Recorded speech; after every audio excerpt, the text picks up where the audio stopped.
Russia seizes Europe's biggest nuclear plant in reckless assault. Russian forces in Ukraine seized Europe's biggest nuclear power plant on Friday in what Washington called a reckless assault that risked catastrophe. Although a blaze in a training building was extinguished and officials said the facility was now safe. Combat raged elsewhere in Ukraine as Russian forces surrounded and bombarded several cities in the second week of an invasion launched by Russian President Vladimir Putin. A Ukrainian presidential advisor said an advance had been halted on the southern city of Mykolaiv, after local authorities said Russian troops had entered it.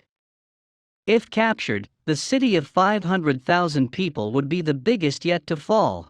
The capital Kyiv, in the path of a Russian armored column that has been stalled on a road for days, came under renewed attack, with air raid sirens blaring in the morning and explosions audible from the city center. The U.S. Embassy in Ukraine called the Russian assault on the Zaporizhzhia nuclear power plant a war crime. Pentagon spokesperson John Kirby said it showed how reckless the Russian invasion has been. It just raises the level of potential catastrophe to a level that nobody wants to see, he told CNN. Video verified by Reuters showed one building aflame, and a volley of incoming shells before a large incandescent ball lit up the sky, exploding beside a car park and sending smoke billowing across the compound.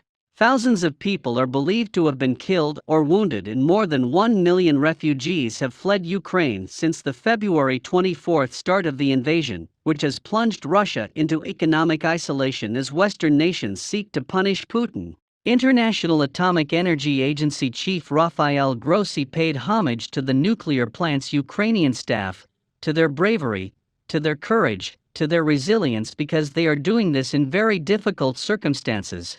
The plant was undamaged from what he believed was a Russian projectile, Grossi said. Only one of its 6 reactors was working, at around 60% of capacity. An official at Energodom, the Ukrainian state nuclear plant operator, told Reuters there was no further fighting and radiation levels were normal, but said his organization no longer had contact with the plant's managers or control over its nuclear material. Russia's defense ministry also said the plant was working normally. It blamed the fire on a monstrous attack by Ukrainian saboteurs and said its forces were in control. Europeans, wake up. Europeans, please wake up. Tell your politicians Russian troops are shooting at a nuclear power plant in Ukraine, Ukrainian President Volodymyr Zelensky said in a video address. Russian forces advancing from 3 directions have besieged cities, pounding them with artillery and air strikes.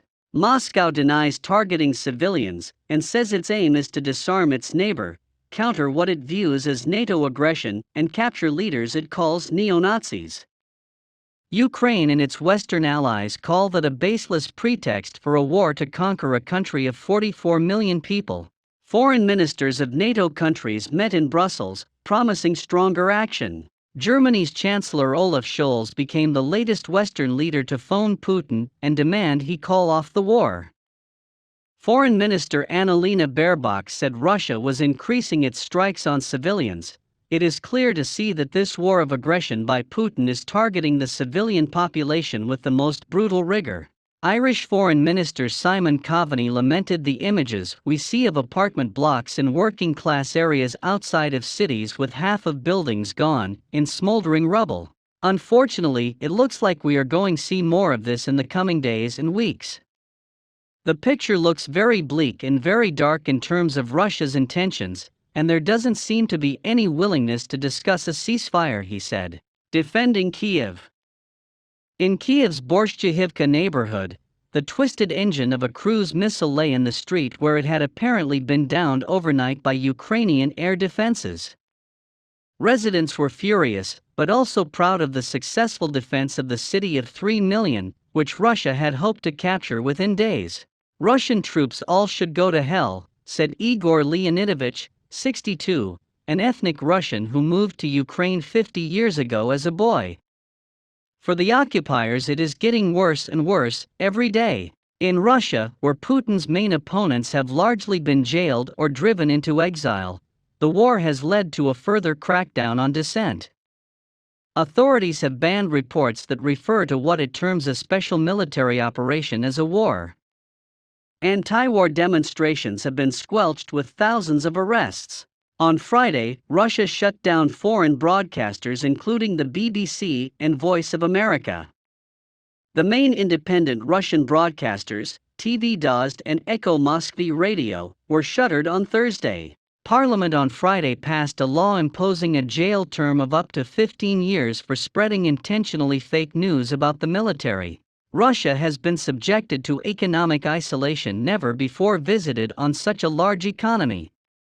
Ireland's Coveney said more EU sanctions were coming, potentially including a ban on Russian-flagged ships in European ports and blocking imports of steel, timber, aluminium, or coal. British Foreign Secretary Liz Truss said Western countries should look at measures targeting Russia's oil and gas sectors still excluded from sanctions. Russian forces have made their biggest advances in the south, where they captured their first sizable Ukrainian city, Kherson, this week. The mayor of nearby Mykolaiv said they were now inside his city, a shipbuilding port of 500,000 people. Zelensky's military advisor, Oleksiy Arestovich, said the Russian advance there had been halted. We can feel cautious optimism about the future prospects of the enemy offensive. I think that it will be stopped in other areas also. The southeastern port of Mariupol has been encircled and bombarded, Britain said in an intelligence update. Authorities there have described a humanitarian emergency. Bombing has worsened in recent days in the northeast cities of Kharkiv and Chernihiv. Ukrainians have been fleeing west, many crowding into Lviv near the Polish border. James Elder, a spokesperson for the UN Children's Agency, said doctors in Lviv were preparing a system to identify children in case of mass casualties. A green dot means fine over here, a yellow dot means critical support. They are learning a black dot means the child won't make it.